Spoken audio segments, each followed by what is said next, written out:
Right here, we've got two genuinely disruptive smartwatches. We've got the Mibro GS Explorer S Titanium versus the Mibro GS Pro 2. Now, both of them are trying to be budget Garmin alternatives, and from the spec sheets, they seem to be doing a pretty good job. So what's the catch? Well, before I compare them to each other and point out over 10 reasons I genuinely think these could be two of the best budget smartwatches for 2026, I want to cover three things that I don't actually like about them, and the first one is the GPS accuracy. First is the connection speed. It takes way longer than any other smartwatch that I've tested to actually get a connection, meaning you have to do a little bit of waiting around before setting off. Second is the connection quality. It just doesn't maintain connection very well during a run, with frequent lost connection notifications, and it outright refused to pick up a signal when I was inside my house. Third is how they compensated for those drops in connection. Compared to my Watch Ultra that was on the other wrist, it was almost 3 kilometers out, which in turn affected my pace, saying I was going 2 kilometers slower than I actually was. Now, you might already be feeling a little bit put off, and rightly so, but there is actually a fix to these GPS issues, so make sure you stick around to the end. I'll also flag that both watches have built-in dual-frequency GNSS positioning chips supporting L1 and L5 GPS bands, which offers much wider signal coverage.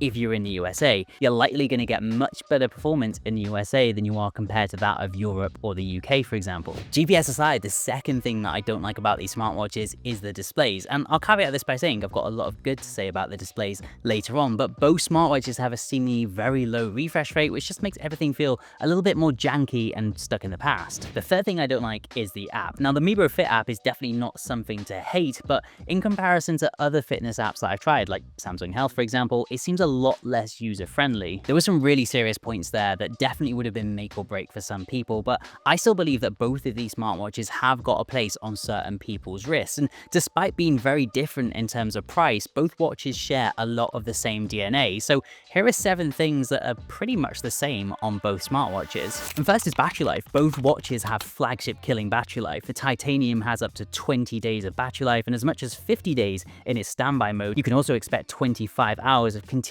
usage of the GPS features. The GS Pro 2 is pretty much identical to the point it's not even worth comparing. And in the real world, we're really not far off the spec sheet numbers with light usage. I'd even go ahead and say that if you're not using GPS all that much, you could probably get up to the 20-day mark. With my normal to heavy usage, I was frequently seeing around the 6 to 10 day mark with both of these watches, but do bear in mind I was running half marathons with the GPS frequently on, so a lot of you are likely going to get more than me. And when you eventually do have to charge, both watches are going to charge from 0 to 100% in around about 2 hours with the included magnetic cable. Now, this is obviously far from industry leading, but considering you're only going to have to charge these watches every week or more, I mean, it's really not a problem. Now, the second thing that's virtually the same on both smartwatches is the UI and the performance. Now, both watches have got the Sifly dual-core 2-in-1 chip. It's fine, it's not laggy, and it does everything it's meant to do. And with that performance, you get a plethora of features such as camera remote and Find My Phone, but more importantly, you can take calls directly from both of these smartwatches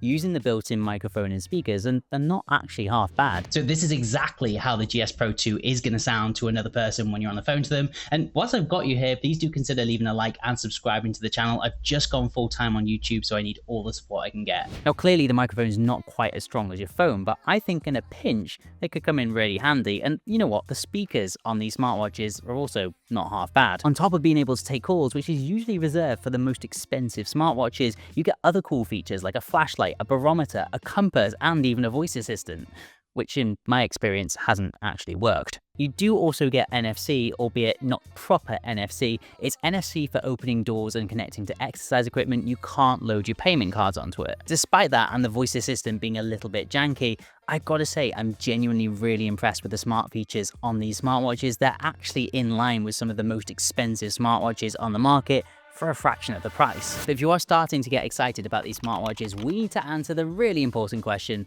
on compatibility. Now, both of these smartwatches are actually going to work with both Android and iOS. However, iOS has a small caveat in that notifications aren't going to work quite as well with an iPhone, and that's not actually Mibro's fault. That's just Apple being Apple, making life difficult for people. All you need to do to connect is have a fairly recent phone, download the Mibro Fit app, and you're pretty much good to go. The fourth thing that's pretty much the same on both of these smartwatches is their workouts and fitness tracking. Now, they've both got a really great selection of workouts workouts on things like paddle, triathlons, running, and much more. Both watches will track your sleep, your steps, your heart rate, your SpO2, your stress, and calories burned. And as general fitness trackers, they actually do a really good job. And there's 3 really good points I want to raise here. First is the thought that's gone into the workouts. You've got really niche things like paddle mode and stroke analysis. And second, you've got this immense amount of detail that you don't get in budget fitness trackers around this price point, like your cadence, training load, VO2 max, and even a recommendation on how long you should take to recover afterwards. I don't even think Samsung have got that. And third is the step tracking actually seems to be surprisingly accurate, getting pretty close to my Galaxy Watch Ultra in a 100-step test. That all being said, there was 2 things that stood out to me as not being so great on both of these smartwatches, and the first one was no automatic pausing for workouts, really frustrating,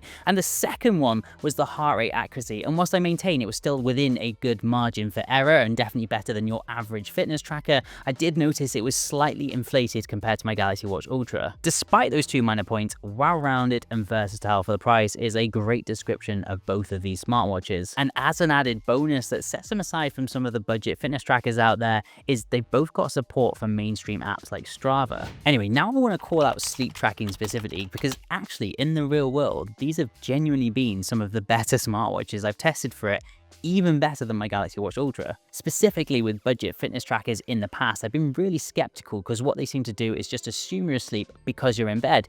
But these actually got my wake periods pretty much bang on from the night that I'm referencing. These results were something that I really wasn't expecting from either of these smartwatches, and it just gives you a little bit more confidence in the rest of the sleep data it's going to be giving you, like your sleep stages and your sleep score. Anyway, sleep tracking has not been the only thing that's really surprised me on both of these smartwatches. Number 6 is actually the watch face selection you get with it. Considering you don't have the third-party app store like you do with Android smartwatches, I mean, the selection is absolutely incredible. And I'll just quickfire my top 5 watch faces, the first one being the Verdant Tourbillon for a classic look, the Orange Trail Trek for the do-it-all hybrid watch face, the Orange Grey Code for the digital watch face that stands out, the Machine Dragon for something that's a little bit different, and finally the Gale Sprint for another fun hybrid one. With all of these watch faces, you can actually jump into your watch's settings and enable always on display, which if I'm being honest seems to work better than some of the flagship watches I've tried. And if you really do enjoy personalizing your smartwatch, both smartwatches use standard 22mm quick release watch straps. You can pretty much go ahead and get any proprietary watch strap on Amazon. I'll link a few of my favorites in the description for you. And as a bonus, I just wanted to point out another thing that is really great on both of these smartwatches in comparison to say a Garmin or a Galaxy Watch, and that's the fact that you get a choice of straps included with the watch. And then on top of that, you also get your USB charger included with a really fancy braided cable. Now, despite there being lots of areas where the lines between these 2 smartwatches get completely blurred, there's actually 4 areas where these smartwatches are completely different to each other and therefore are going to appeal to different people. And first is the price. The titanium comes in under $300, but the GS Pro 2 comes in under $150. This puts even Mibro's flagship titanium smartwatch at less than half the price of some of the bigger brands out there, and the GS Pro 2 sits in a really competitive space. And both of these watches frequently have discounts to make them even cheaper, so check the link in the pinned comment for the latest prices. With their extremely competitive feature sets and their absolutely incredible battery lives, both watches definitely have an appeal, but where's that extra money going with the Explorer Titanium? Well, point number 2 is waterproofing and durability. The GS Pro 2 has got 5 ATM water resistance, which means it's actually fine for free swimming and going in the shower. But the Titanium has actually got 10 ATM, which means you can even go free diving with it. On top of that, we've got the obvious differentiator, which of course is a titanium casing, which not only looks smarter, but it also makes for a tougher, more robust smartwatch, which is likely contributing to its military standard durability certification. The third area where these watches are slightly different is the display, but probably not in the way that you think. Now, the Explorer Titanium actually has the smaller display, coming in at around 1.32 inches, and the GS Pro comes in at 1.43 inches. But that being said, the Explorer is actually sharper and brighter, coming in at 1500 nits of brightness compared to the 1200 nits of brightness on the GS Pro 2. And this leads me on to my display caveat that I mentioned at the start. Despite both of these smartwatches not really competing with the flagship smartwatches in terms of brightness, I've got to say, in the real world, they're really easily glanceable on a bright sunny day. I was really impressed with it, especially next to my Galaxy Watch Ultra, which has got over double the brightness. That, and then there's not having as high of a refresh rate. But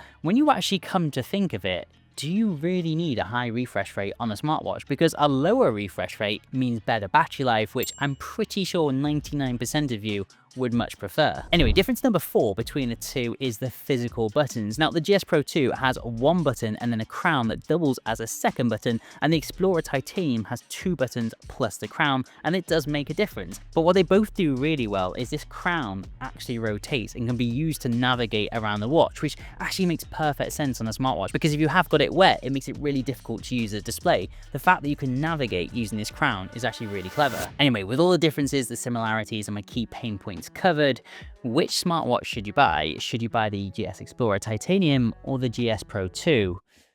Or neither? Well, I'm going to cover who shouldn't buy these smartwatches shortly, but the people that I think would really benefit from either one of these smartwatches are for those of you who kind of sit in the middle of the scale between a pretty serious athlete and then a bit of a tech nerd. And if you are someone techie on a budget that wants a smartwatch that you can get your notifications on your wrist, make calls, control your camera shutter, and fitness tracking is kind of secondary, and you're also only interested in general insights into your health, then either model is a really great option. The GS Pro 2, in my opinion, is the best value smartwatch, but if you do have a little bit of extra budget, I do think the Titanium is definitely the smarter choice and is arguably a little bit more versatile and future-proof. If you sit in the middle of the scale and you're a little bit closer to a serious athlete, I do still think these have got a place on certain people's wrists. You've just got to really consider what type of sports you're actually going to be doing and what kind of metrics are really important to you, because neither watch can compete with a $600–700 smartwatch when it comes to accuracy. But although, full disclosure, Mibro did send me out these smartwatches, I've got to be really honest, if you're one of those people that want these watches for marathon training or